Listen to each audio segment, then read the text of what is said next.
everybody, this is JJ.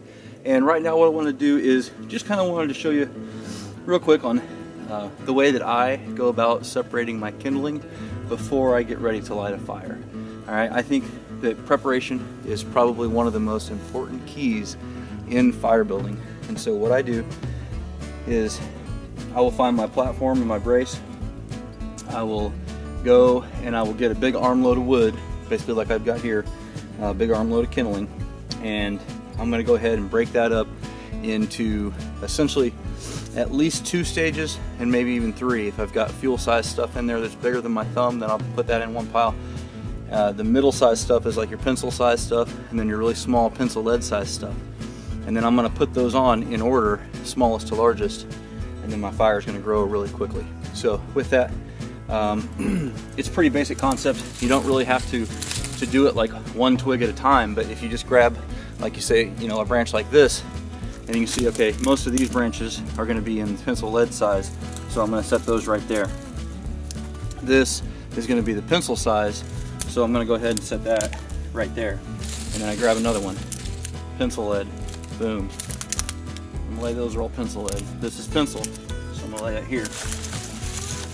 And I'm just really kind of quickly categorizing it into one of those 3 sections. Pencil. Ideally, you'd like them to be, you know, roughly 12 inches or so, but if they're smaller, no big deal. You know, they can be longer too. So as you can see, I'm not taking a lot of time with this.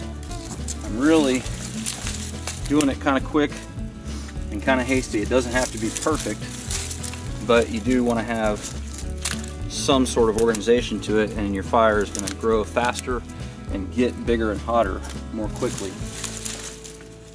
Now, as far as how much is enough, basically you want to try to have a good hand size full of each stage when you start the fire. So you should have 3 good sized piles, you know, about the size of maybe like a number 10 can, like a gallon metal can, you know, or something along those lines that you can grab a hold of and take and then put it on your fire in stages, kind of.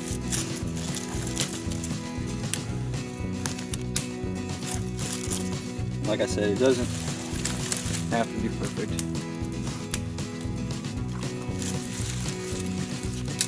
Get some of the bigger stuff, we can put that in the fuel size.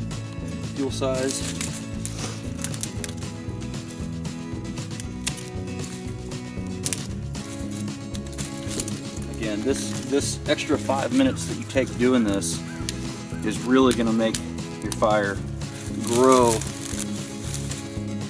a lot faster and be a more sustainable fire in the long run.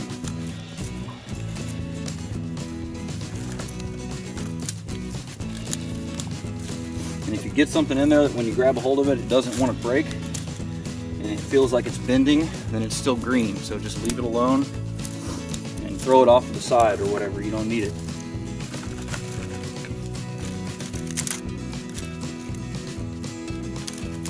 Just kind of a quick triage is all we're doing here.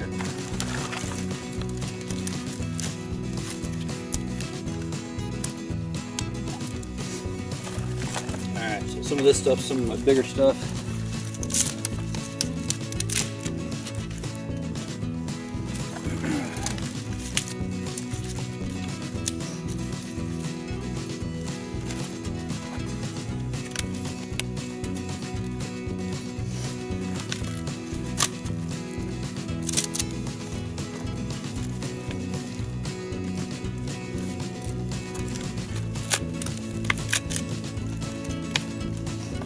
Okay, so as you can see, didn't take long at all. I've got a bunch of really small, thin kindling right here. I'll be able to break that up, stick it on the fire. I've got some pencil size stuff that's going to be a little bit more substantial. It's going to burn a little bit longer. And then I've got some bigger fuel size pieces. It's going to burn even longer. And that's kind of what I'm looking for, is 3 basic groups for your kindling before you light it. With that, let's go ahead and we'll light this fire up. Okay, so I've got my preparation all ready to go. I'm just going to go ahead and use a flint and steel to light this up. People do it different ways. Some people like to take the charred cloth and put it on the top and hit it that way. Other people like to put it on the bottom. Honestly, I've had success both ways. I'm not sure that it really makes a difference. So for today, I'm just going to go ahead and put it on the bottom, I guess. Just want to make sure you get a good hold on your flint, and then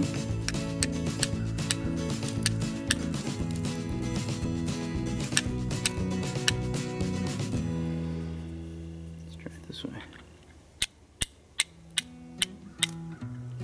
Oh, looks like we got it caught there. It really doesn't take much.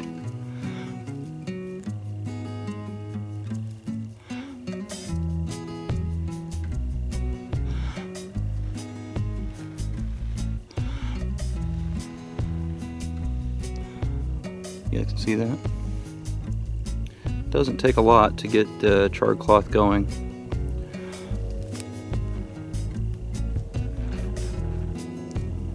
A lot of folks get in a big hurry, but you really don't need to get in a hurry on this.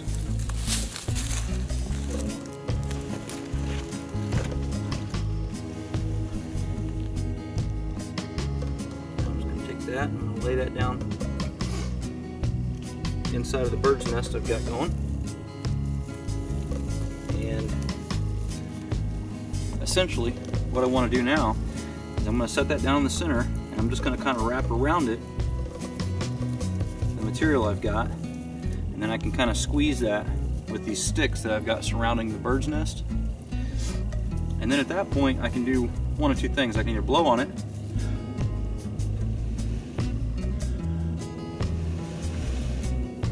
or I can just take it and give it some air like this. Some people spin it in a circle, and that's going to let it grow.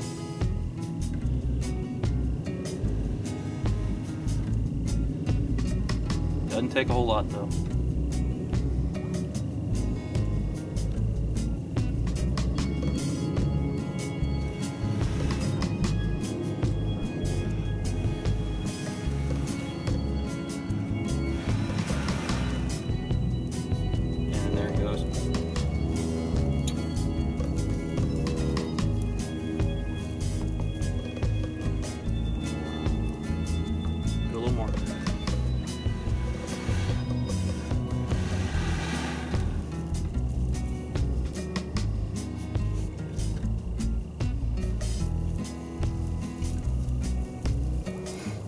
Like it's still a little damp from the rain, so we're going to have to give it some more oxygen.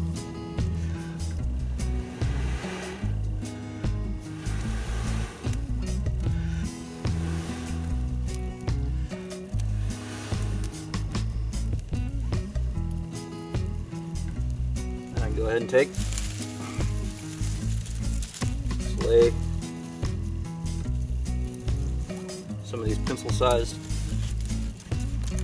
sticks on top.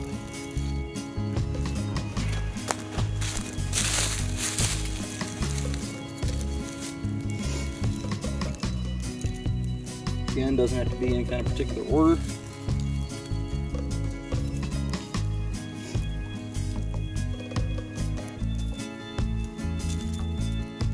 And then you'll know when it's time to add more whenever the flames come above what you've piled on. Now, one of my biggest pet peeves is when people put one stick at a time. Don't put one stick at a time. Just throw a bunch on there and it's going to grow. So then take another of your next section up, lay it crossways that way, another one, lay it crossways, and now you're going to have a good sustainable fire in very short order.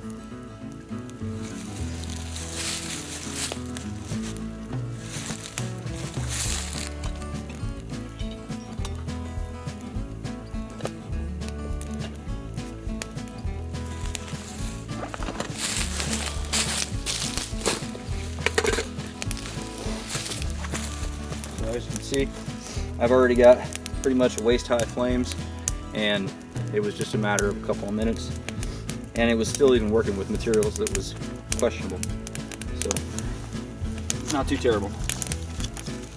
Just throw some of that fuel in there, and now the fire is established enough that if I need to, I can walk away and go get their fuel and all that kind of stuff. Okay guys, so that has been a little bit on basically dividing kindling up into different stages, you know, for preparation for a fire. Hope you guys enjoyed it.